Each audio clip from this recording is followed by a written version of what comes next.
This is an ABC podcast. Well, if you've seen Baz Luhrmann's 2001 film Moulin Rouge, you'll remember that image of the conductor looking up at that sumptuous red curtain and ecstatically leading an orchestra through the fanfare.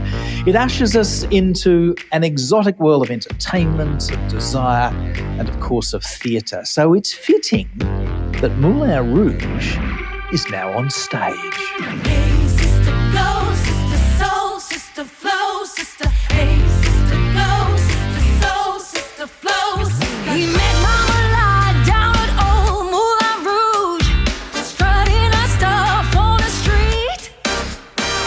The Australian theatrical powerhouse Global Creatures opened their production of Moulin Rouge on Broadway in 2019, and it's up for 14 Tony Awards. That must be most categories. How many categories are there?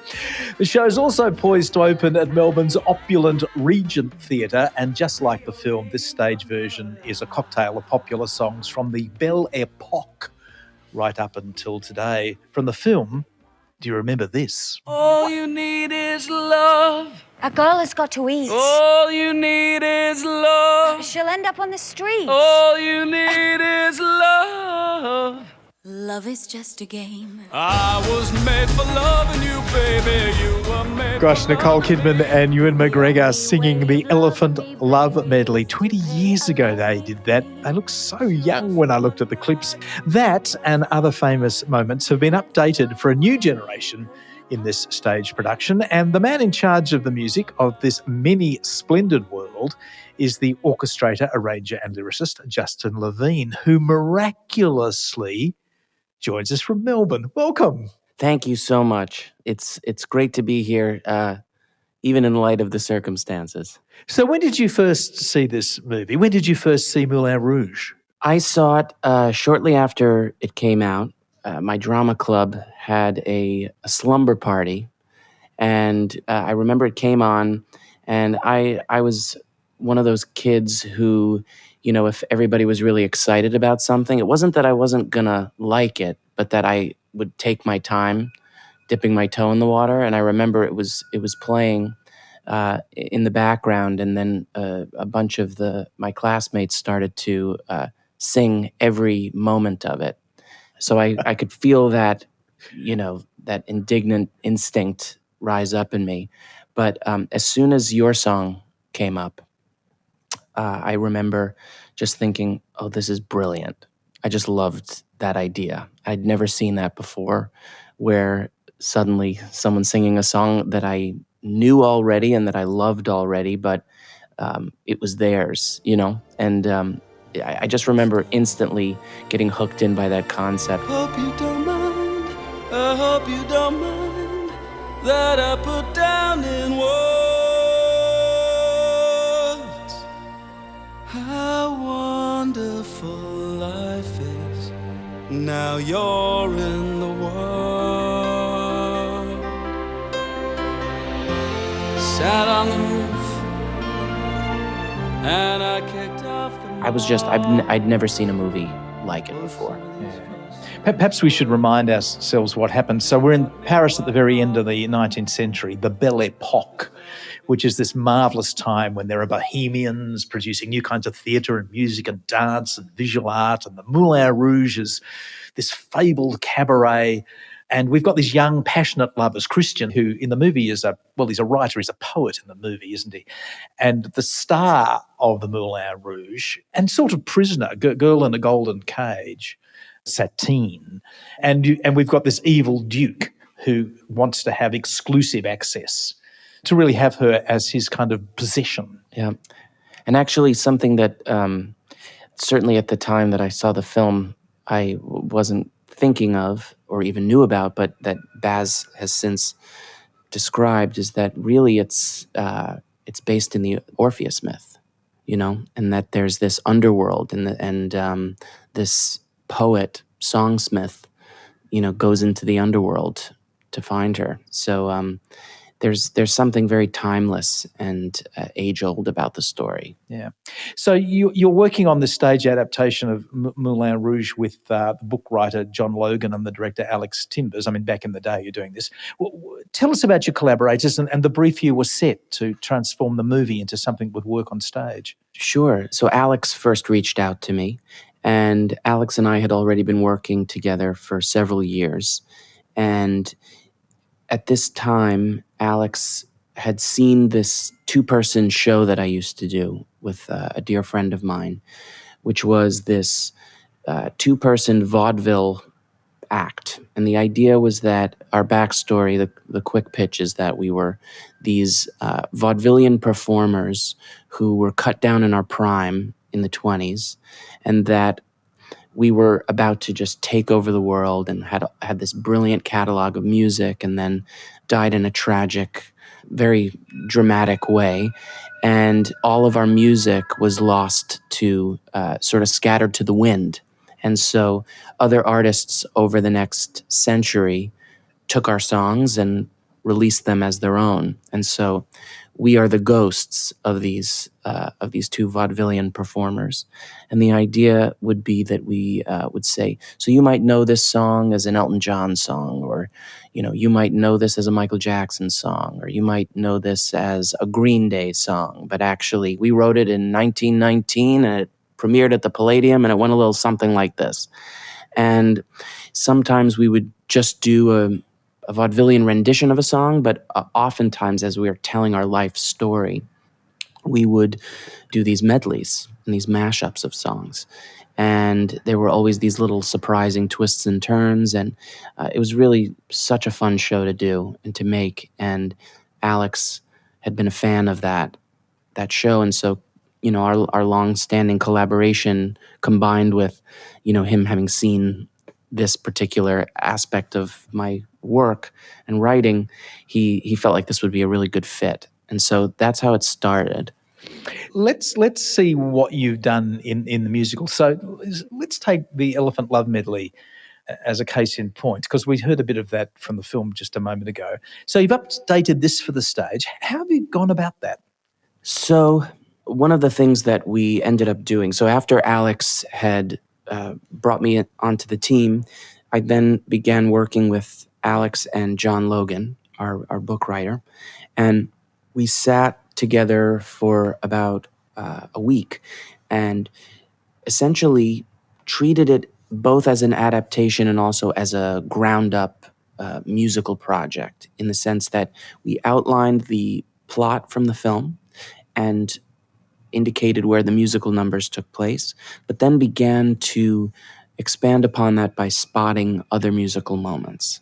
Because, often in a movie musical, just simply because of your compositional tools of the screen, you don't seem to need quite as many songs throughout a movie musical, whereas on stage, you tend to expect or desire more music. And so we found those spots, and we, when you think of the film has whip pans and close-ups and jump cuts and crossfades and all these crane shots, and it's this swirling cinematic adventure. It's this visual delight, and you can do all of those things on stage, but with different compositional tools. And so it seemed to me that music would be one place where we could do that.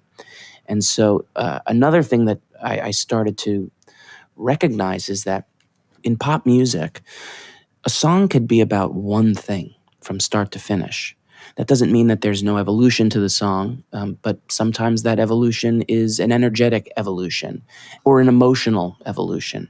And that, I Can't Get No Satisfaction is a song that starts by telling you what the point of the song is, actually. Whereas You Can't Always Get What You Want actually takes a really long time to get to its point. And so at times I was finding that there were songs that were very useful, but perhaps not completely sufficient in conveying the emotional moment or this particular story moment for a character.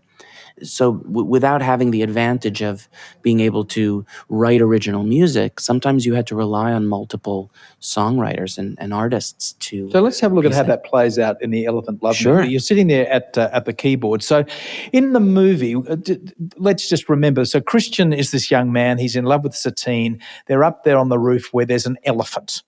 Not a real elephant, a gorgeous model of an elephant. They're sitting on this elephant, and he's trying to get her to love him by bowling up all of these love songs, one after another, famous love songs. And she's always got to reply, no, it can't be, no, it can't be, usually by turning the song he's already singing on its head. So what did you do to give this new energy? Well, I should say that when we started the process of adapting the film, one of the things we knew we wanted to bring out more is Satine's agency, and to give her a bit more fight, and knowing that on stage, if she's a bit of a pinball or a victim of her circumstance, that we would have perhaps a harder time rooting for her. And so our Satine is somebody who has perhaps a bit more dirt under her fingernails and is a fighter. And so in this case, with the Elephant Love Medley, we start off very similarly to how it starts in the film, and then Satine starts to bring in her own songs, because in the film version, what she largely does at the top is she sings back the song that Christian just sort of threw at her, but she rewrites the lyrics to refute what he's just said, or to push back against what he's just said. Yeah. And so in this case, I was excited at the prospect of bringing some new music into it, or additional music, and having that come from Satine. Because your argument is that because he always sets the tune, she's always singing to his tune. But if she can say her own words with her own tune, then that gives her some kind of agency. It's a simple and powerful idea, yeah. And so, for example, where it starts, right, much like the film, where he goes, "Just one night, give me just one night." And then she says, "There's no way, 'cause you can't pay," right? And then similarly, as in the film, he'd go, "In the name of love, one night in the name of love." And she'd go, "You crazy fool, I won't give in to you." So that is what we would say passes the smell test, which is these are people who are honoring this moment and honoring this work. And then Christian needs to up his game. And so that happens in the form of Queen. And so it goes, "You crazy fool, I won't give in to you. It's so easy. All you have to do is fall in love. All you have to do is play the game. All you have to do is," right? And so while that's happening, Satine's still part of this. So I wish I could split my voice so I could sing both parts, but I'll just have to let the brain do the imagining. So it goes, "It's so easy. All you have to do is fall in love." And she'd go, "Love hurts. All you have to do is play the game." She'd go, "Love scars. All you have to do is," and he'd sing, "Take on me." And as he lands there, she brings in another familiar friend of, "No, no, no, it ain't me, babe. Take me on. No, no, no, because you'll be gone in a day or two." Right? So she then actually grabs the Aha song from him and uses those lyrics against him. And then he goes right into, "I love you always, forever, near and far, closer together, everywhere.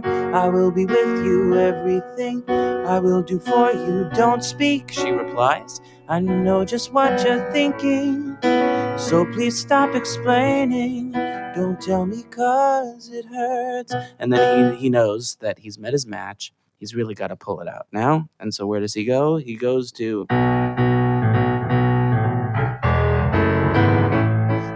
open up your eyes, then you realize, here I stand with my everlasting love.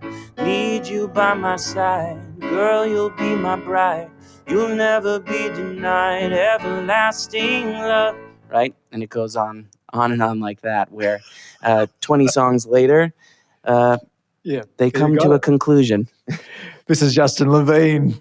Justin, I don't want to see this show. I just want to see you do it. I want to see you do it all on your own as a one-man show. This is such an amazing thing. Let's see if that's justified. I haven't heard this before, so we're now going to hear how that all comes together. This is the Broadway cast recording. Love hurts. All you have to do is play the game. Love scars. All you have to do is take on. No, no, no, it ain't me. Take me on. No, no, no, because you'll be gone in a day or two. I love you always, forever, near and far, closer together, everywhere. I will be with Is you, a everything battlefield. I will do for you. Don't speak, I know just what you're thinking. So please stop explaining. Don't tell me 'cause it hurts. Oh, yeah, this is fantastic.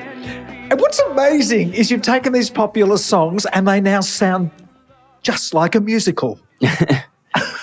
Well, I should say this is a perfect opportunity to say that I have an amazing team of really close collaborators, and you know, when you think of the film, it's pastiche, it's collage, it's gorgeously stitched together in all of these really rough and cubist and soaring ways. It's so eclectic in its sound, and that, you know, what Marius de Vries did and what Baz and Craig did, really, because they all, you know, put these arrangements together is incredible, because there are moments where it's sampling and you can hear where they've stitched things and you can see the seams, all, you know, purposefully so. And then in other moments you're just completely, you know, flown up to the heavens. And so it felt important to me that actually having a few collaborations taking place and a few hands in how this music comes together, it actually is the best way to honor that texture and that style and that sound that they ultimately created for the film. Now, one thing I know about jukebox musicals is a nightmare getting the rights to all the songs. That is correct. We had an incredible team of people led by Janet Billig Rich in terms of securing those rights, and that given how crazy this really is, when you think about it, you know, over 70 songs used in the show. I believe there's about 165 composers / rights holders to these songs. So all of these lofty goals that we had set, with few exceptions, they were met, and we managed to get most of what we were hoping for. But it was very difficult, and I think what was actually most difficult about it was that, because of how the creative process works on a musical, sometimes you had to actually start baking ideas before knowing if you could ultimately use them. So that was the most crushing blow that would occur, is that I would work on something and put something very, I don't know if delicate's the right word, but intricate perhaps, and that, you know, if one thing in there gets pulled out, it's, you know, it's like a worn out sweater, and or a house of cards at times. And so those were the times where I was pretty crushed by the rights process. I will say though, in light of Charlie Watts's passing, I'm reminded of where there's a Rolling Stones medley in the show, and that was a moment where there was actually quite a bit of back and forth with the Rolling Stones people. I was actually abroad at the time, but I had originally really wanted to use some Rolling Stones in the show because Baz, I believe, couldn't actually get over the finish line with the rights. And so anyway, there was a bit of back and forth because they would say, well, which ones? Because there are all sorts of contingencies and issues with rights pre certain dates and post certain dates. And so at a certain point, I had to, again, like I said, I was abroad, so I had to go run to a music store. I was in Germany, and I had to buy a keyboard and a USB microphone, and I went into a closet and turned it into a vocal booth. And I put together a very rough and quick demo. And I remember because I think Alex was rehearsing Beetlejuice at the time. And I just said to him, I'm sorry, I know you're in the middle of another show, but I'm going to send you things, and I'm going to need you to step out of the room, listen to them immediately, and then get back to me, because we were on this deadline. And he did. And we really raced across the finish line there. And then they actually had to send it to Mick Jagger and Keith Richards for their ultimate approval on it. And by some miracle, they did. And I'm so glad that they did. That is so surreal. I mean, the image of you in a closet singing Mick Jagger and Keith Richards' own material for them. Yeah. It was It's too weird. It was bizarre. It was very bizarre. And I just honestly couldn't believe that we managed to get that. And I'm so glad that we do, because it's actually just also a really special moment for the audience, because I feel like if at that point anyone's left behind in terms of having heard music that really sits in their wheelhouse, the Rolling Stones seems to scoop up any of the stragglers, who aren't completely on board. And I've seen it happen in real time many times, but it's it is a really exciting thing. Pleased to meet you. Hope you guess my name. But what's puzzling you is the nature of my game. Well, I saw you today at the reception. Did you ever consider having a career as a performer? Well, the quick answer is yes. I do perform. I actually started out, I don't have a formal musical background. I never studied music.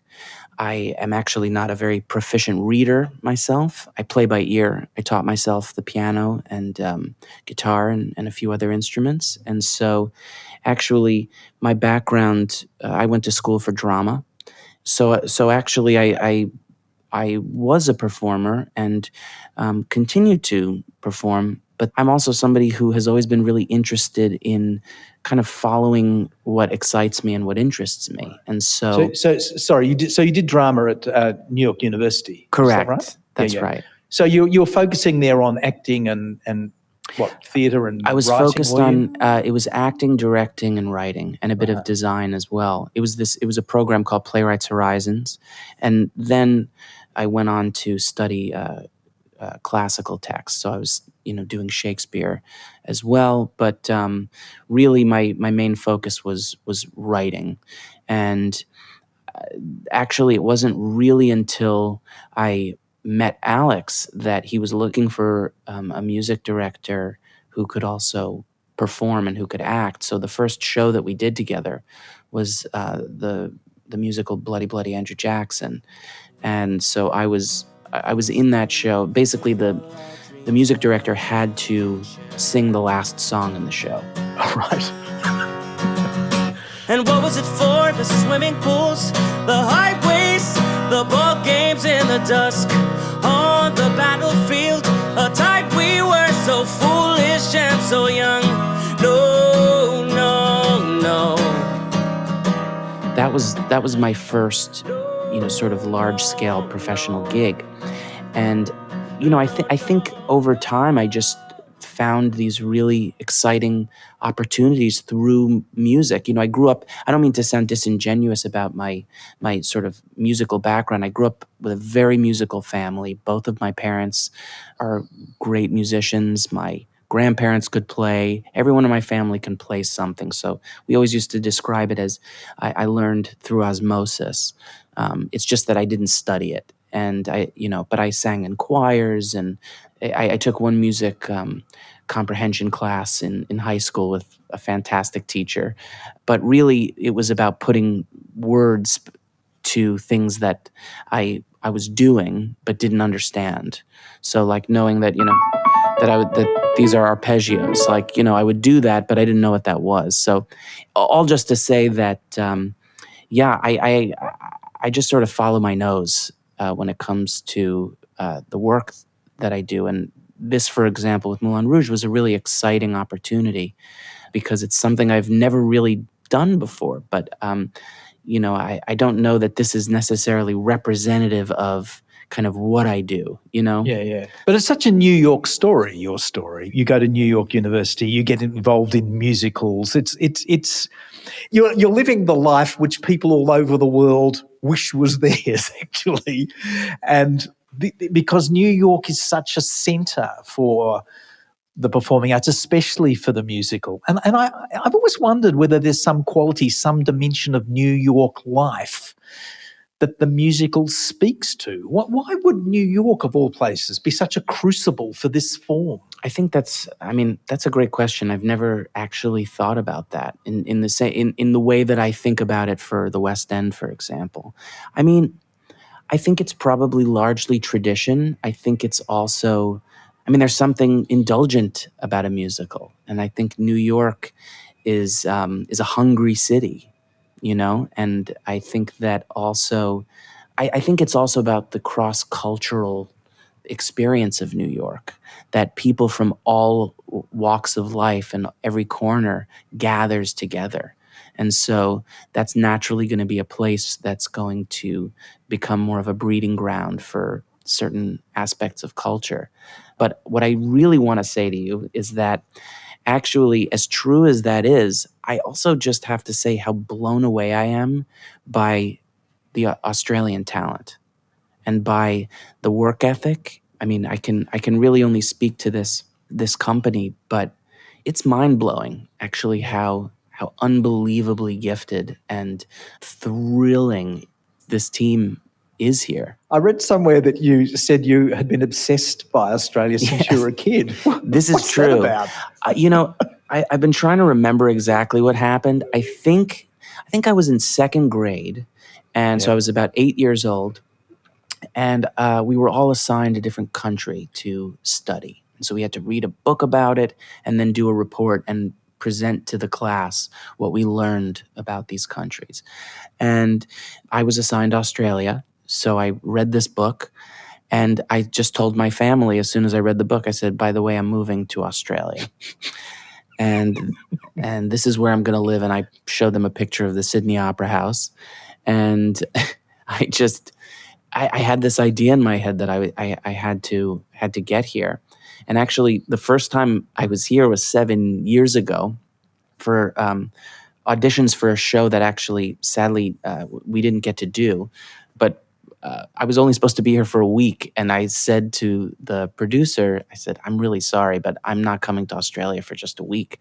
Can I please come at least a week and a half early? I'll put myself up.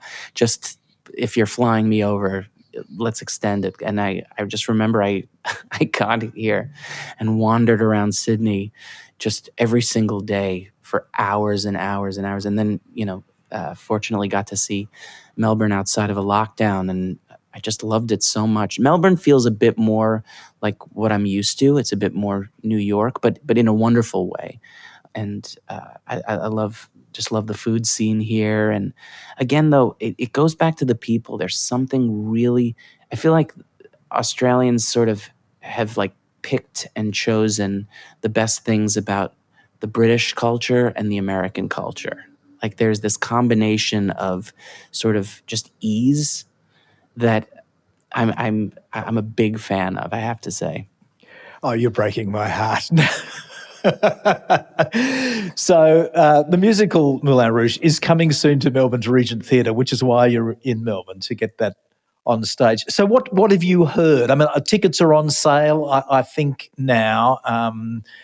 What's going on? Do you know? I mean, it's all going to depend upon the situation going on right now. And I think one thing that's been made very clear to us is that our producers are really focused on making sure we'll be able to do performances when it's safe to do so, both for the public and for the performers and the crew on the show. Well, there's an opening night party at the end of the tunnel. Yeah. Justin Levine, Chookers for opening night. Oh, and thank thank you. you so much for joining us here on the Stage Show. No, thank you. It was a pleasure.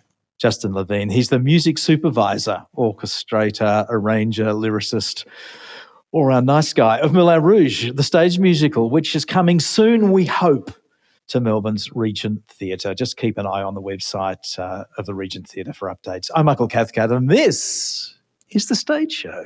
Write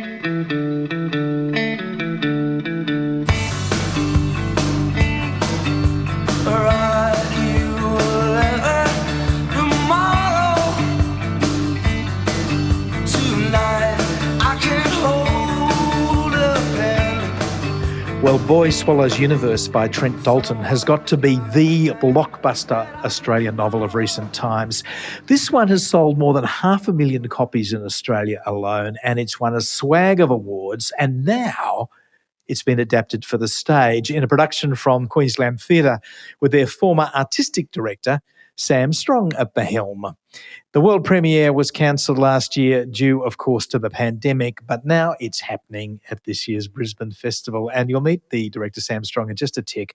But first, let's hear from the writer himself. Now, this novel is partly inspired by Trent Dalton's own life growing up in Brisbane, where his family and his friends were caught up in drug addiction and in the criminal underworld. The novel features a character named Eli Bell, whose world, you'd have to say, looks pretty much like Dalton's, but his experiences often veer off into a place of imagination and of fantasy. Here's Dalton on the book show telling Sarah Lestrange how that fiction happened.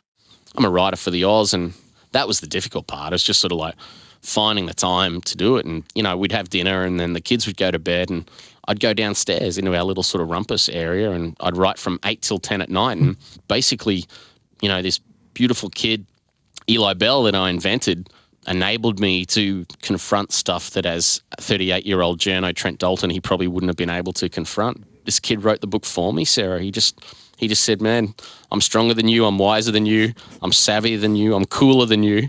Let me do it. And he did it. And, you know, it was incredible. It was sort of electrifying. Gosh, it sounds like a gift, doesn't it? Trent Dalton there speaking with Sarah Lestrange on the book show back in 2018 about his debut novel, Boy Swallows Universe. Well, Sam Strong, as I say, is the director of this new stage adaptation. G'day, Sam. Welcome to the show. Oh, it's lovely to be back. How are you enjoying your time with a very strong, wise and savvy and very cool Eli Bell? I'm loving my time, actually, and in particular, as you mentioned, it's been a very long road to the stage for this work. We literally started work on it about 3 years ago, and I think the first meeting between Trent and the adapter Tim McGarry and myself happened kind of almost 3 years ago.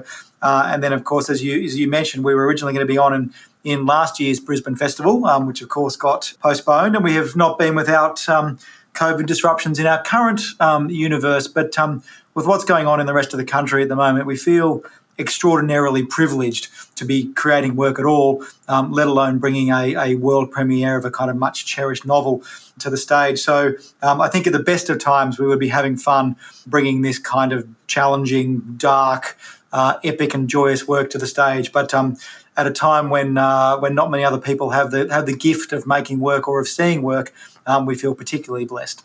Yeah. So the way the novel works is that the chapters unfold in a very non-linear way, and it has regular forays into magical realism. So it does seem like a real challenge to put that on stage. How have you navigated that very unconventional structure? Yeah, it's interesting because there are parts of the novel that do lend themselves more readily to the stage, and a particular one is the way the novel sort of genre flips, if you like. You know, at moments it's sort of gritty social realism, at other moments it's sort of fantastical magic realism, as you're alluding to. You know, at other moments it goes into sort of very dark and confronting territory. At other moments it's a thriller. At another moment it's kind of, you know, quite a sort of ridiculous fantasy. And I think there's something about a theatrical version where you can execute those kind of genre or tone flips kind of more easily on stage than you can in sort of more literal mediums like screen. So we've really lent into those extremes of the novel, and I think theatre is our friend in that way, but also of course, putting a story into 3 dimensions can enable you to, find sort of shortcuts for the storytelling that aren't necessarily available to you on the page. Something that might go for kind of 30 pages in the novel, you can condense into a gesture or into a line or into a moment. So we're sort of making the most of the opportunities of bringing the work to the stage in the theatre. Yeah. Well, we're going to hear a scene. Tell us about this. It begins with Eli writing a letter to a prisoner who is in Boggo Road Jail. Yes, this scene is from, again, this is quite biographically close to kind of Trent's own life in terms of the relationship with Slim Halliday, but also the kind of, the Boggo Road pen pals as well. And this is a good example of probably what you call the more literal, naturalistic parts of the story as well. Eli's reading out a letter that he's writing, and then you get a scene between he and Slim Halliday as well. But in the classic way of the novel, at the end of the scene, you're left with this question of who Caitlin Spies is, which is pushing into the sort of fantastical elements, and that's, of course, one of the things that Eli's mute brother Gus writes in the air at the start of the novel, and it's one of those kind of mystery threads that kind of weaves through it. All right, but let's hear it. This is Eli writing a letter to a prisoner at Boggo Road Jail. 14th November 1985. Dear Alex, my name's Eli Bell and I'm 12. I've got an older brother, August. He doesn't talk. My favourite Atari game is Missile Command, and my favourite league team are the Parramatta Eels.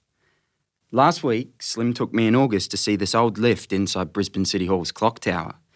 We saw the pulleys and the cogs that power the 4 clocks, but the best bit was when the clock struck 12. It was like a gunshot. Nearly blew my brains out. Yours sincerely, Eli Bell. P.S. Do you ever think about time, Alex? P.P.S. I've included a poem by Omar Khayyam. Good letter, kid. But next time, don't forget all the details. Be specific. If there's a teacher you're hot for, tell him about the shape of her legs. Get my drift? Yep. A well-written letter means a lot to a crim on the inside. Slim? Yep. Why is Alex Bermudez inside? Alexander Bermudez. One-time Sergeant-at-Arms of the Rebels Outlaw Motorcycle Gang. Sentenced to 9 years after the cops found 64 illegally imported AK-47s in his back shed. Slim, can I ask you something else? Sure. Did you kill that taxi driver? Sorry. I'm sorry. It's just some crime reporter's done a big story on it in today's paper. Well, I didn't see anything in the Courier Mail. It's in the Southwest Star. Queensland remembers. No chance. Too slim for the Houdini of Boggo Road. Long time ago. It says you might have gone away for 24 years for a crime you didn't commit. Don't you want people to know the truth? Can I ask you a question, kid? Yeah? Do you think I killed him? I don't think you're capable of killing. Oh, never underestimate what a man's capable of. There's different types of good and bad. But everyone has some good in them, don't they, Slim? Not everybody. I learnt that Boggo Road. But that article is half right about Halliday's Leap and all that Houdini magic crap. What I did in that place was kind of magic. I could do things with time. Twist my brain. Speed it up so fast I'd read Moby Dick in a day. I could also slow time down, pull it up like a well-trained racehorse, turn an hour into half a day. And never forget, you two boys are free. These are your sunshine hours. Make them last forever. Do your time, eh, Slim? Before it does you. That's Slim's favourite nugget of wisdom. You're not catching all the details, though, are you, kid? Sure I am. You're missing the most interesting thing. The crime reporter. Caitlin Spies. Oh, yes, Caitlin Spies, the name which Eli's non-verbal brother Gus has cryptically written in the air at the very start of the play. It's just so exciting to imagine this work coming to life on stage, Sam, and it's always good to catch up. Thanks for coming on board. No, my absolute pleasure. Thanks for having me. Sam Strong. He's the director of Boy Swallows Universe, which is playing at the Playhouse at QPAC in Brisbane until the 3rd of October, and it's presented by Queensland Theatre as part of this year's Brisbane Festival. I'm Michael Cathcart, and this is The Stage Show.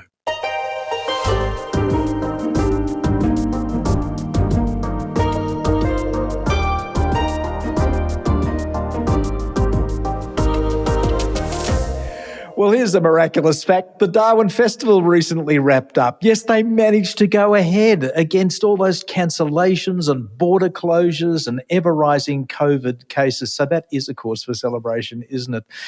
So given those closures and the fact that Darwin was having its own lockdown in the middle of the festival, how did they pull this miracle off? Felix Preval is the festival's artistic director. Worker of miracles, welcome to the show. Thank you, Michael. I just can't imagine you've succeeded in doing this when everything else seems to have closed. I mean, when I looked at your program last June, it looked so marvellous and I was hoping I could get there. So how much of that survived to the event you've just put on? Oh, gosh. We managed to present just over half of the original imagined program, I think, maybe more like 2/3. But we were also successful in replacing a good handful of cancelled works throughout the course of the festival. I'm imagining it was like building sandcastles with the tide rising and falling. You must have been putting things in place that fell down, and you would have just ended up with whatever the program was when they blew the whistle and said, time to start, ladies and gentlemen, surely. That is very much the case. I mean, there were specific instances over the opening weekend where, we changed the headline act on our Friday night 3 times and had to communicate that to audiences over a 36-hour period. So we had people arrive with tickets to Maisha who hadn't checked their emails. And surprised, they were not seeing that, nor the other show we'd programmed, but instead a third show that we'd programmed. We're like, you're seeing a sexy all-male burlesque, and you're going to have a great night. And you know what? Darwin was just so good about it. Yeah. They came and they had an amazing time. Nevertheless, if you're putting plans in place and then they fall over, presumably every time that happens you lose money. Did you hemorrhage cash? Very much so. We've still kind of mopping up now, so it's hard to say exactly what that looks like, but, tens and tens of thousands of dollars worth of deposits and artist fees for work that can't happen. And we can't carry that work over another year because it's just too hard. But what does it mean for you guys, for the festival itself for next year? I mean, do you expect the board and the investors to be more risk averse after this year's experience? Yeah, look, there'll be a lot of work to do in imagining exactly how we deliver a festival next year. And, we learnt again more from doing it this year. I suppose the truth is we were incredibly lucky. Although we did lose, a lot of money on those deposits, the work that we did present was really well received. So we had great numbers through the festival and obviously sold a lot of beer, which is essentially what drives most arts festivals. And I guess the challenge is, how does anyone continue to imagine putting major events on, including arts festivals or music festivals, going into the future while the uncertainty and the chances of lockdowns hang like swords above our heads? Oh dear, Felix, we started drunk on your success, on your miracle, and we've landed at a point of chilly sobriety. Thank you. Oh, goodness. Thank you so much for joining us. Thank you. Felix Preval, the artistic director of the Darwin Festival, which, yes, miraculously has just gone ahead. Well, one arts festival that was not so lucky is Bleach, which was set to take place on Queensland's Gold Coast. Southeast Queensland entered lockdown at the start of August, and although the restrictions lifted before Bleach was due to open, the organisers had already announced that it wasn't possible to go ahead. Rosie Dennis is their artistic director. Rosie, welcome to the show. Thank you. Thanks for having me. What was the plan with Bleach? What was your wildest dream? Well, to go ahead this year, we're an outdoor festival. We play sites specifically across the coast, so we assumed we were pretty low risk. And really looking this year for a much more contemporary program and to engage in some pretty interesting conversations with a growing audience up here on the coast. So the dates... it's a near thing, aren't they? You were due to open on the 12th of August. Lockdown was lifted on the 8th, but on the 5th, you'd already announced that you weren't going ahead. What were the key deciding factors there? There was a few different things. On that Monday, when the lockdown got extended, the Ekka. So that's a really big event up on in Brisbane. So the Ekka was cancelled, and pretty much our phone started ringing from that time because the Ekka public holiday and our festival are a day apart. So people started saying, "Are you going ahead? Are you going ahead?" And so that was one deciding factor around what else was getting cancelled around us. Festivals in September were getting cancelled right up to the Sunshine Coast.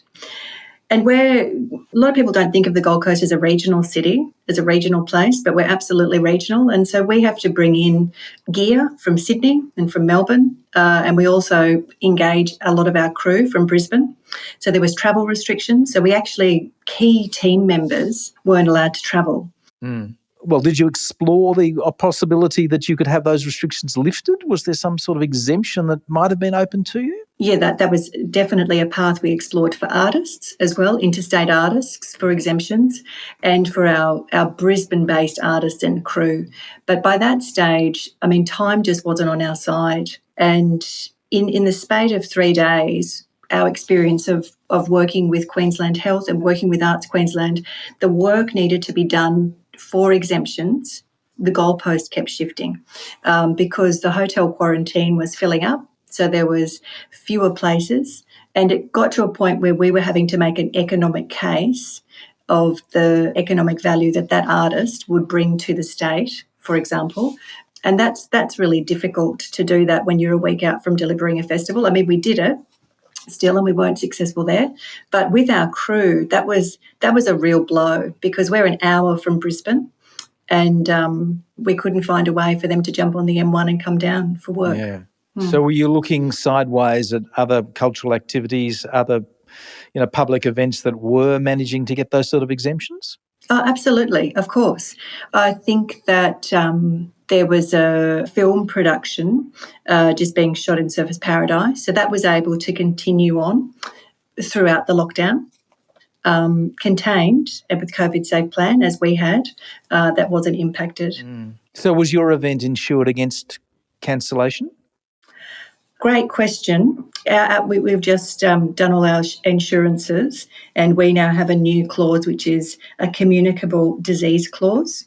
So any infectious disease, whether and however it's kind of the impact that it has on the event, if it's in any way associated with a communicable or infectious disease, we're not covered. Oh dear. And that's the thing that's most likely to bring you unstuck right now.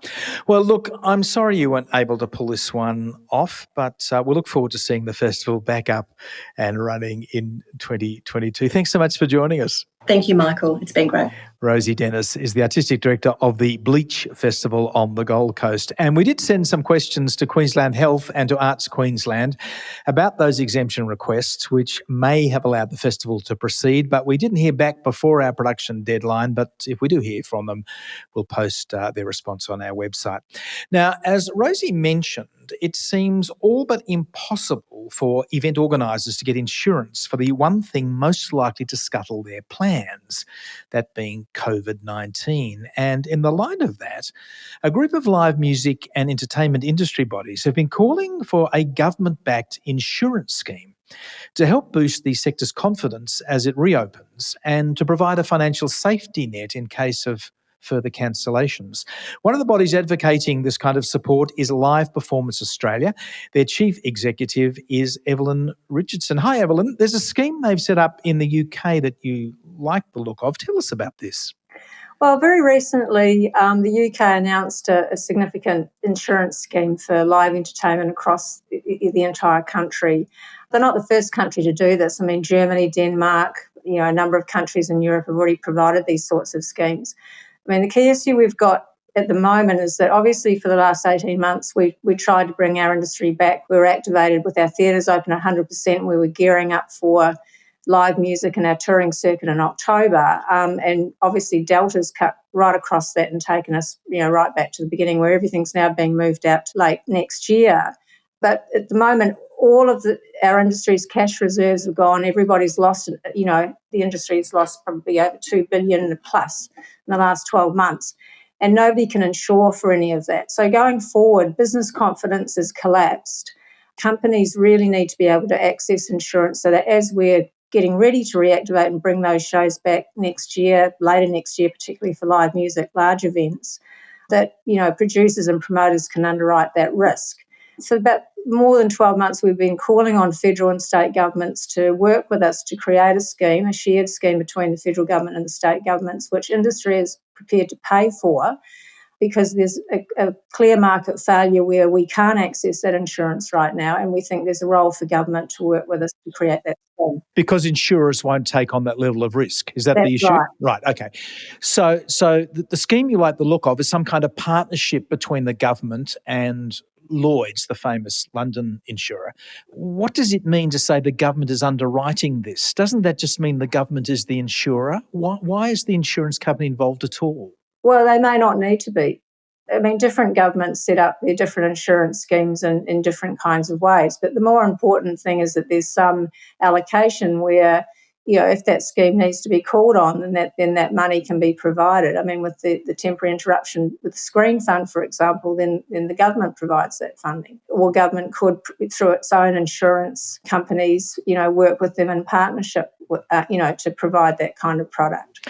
Well, maybe this UK program shows the way forward. Evelyn, thank you for joining us. Thank you. Live Performance Australia Chief Executive Evelyn Richardson. Well, while an insurance scheme would certainly give more certainty to future festival directors, what about the artists, the ones who are hurting right now? Well, it turns out there's a dizzying array of relief grants available to artists and to organisations from various sources. The amount of money available and the eligibility criteria are widely variable. The Australia Council has created a list of these grants on their website, and we'll put up a link to that on our website. Now, one scheme that's already been helping musicians is the Support Act Crisis Relief Program. And recently, that's been expanded to include anyone working professionally in the performing arts. Well, not quite anyone. Let's find out more. The CEO of Support Act is Clive Miller. Good day, Clive. Thanks for joining us. How are you? I'm pretty good. So what are these payments and who can put their hand up for them? We call these our crisis relief payments. Support Act has been providing crisis relief to people in the music industry for over 20 years, but in the context of the pandemic, we've been very grateful to the support we've received from the Australian government through the Office for the Arts, because that has enabled us to provide crisis relief support to probably 7,000 people over the last 15 months or so. And we were fortunate to get some additional funding recently, and that has enabled us to expand that program now so that people working in live performing arts can also apply. Okay, so these are one-off cash payments of $2,000 for individuals or $2,700 for families with dependent children, and you have to have been working professionally in the industry for 3 years, and the applicant has to demonstrate that they have a need, do they? That they're in some kind of financial trouble. Absolutely. So we ask people to provide us with financial information. So our criteria is summarised as expenditure must exceed income, and that money must be utilised on essentials. So paying the rent, buying groceries, paying power bills. I guess what we're not providing money for is for people to develop their next arts project or record their next album. Right. Okay. Well, still, knowing that support is available will be welcome news to a lot of performing arts workers who are doing it pretty tough right now. Clive, thanks for joining us. Thanks, Michael. Support Act CEO Clive Miller.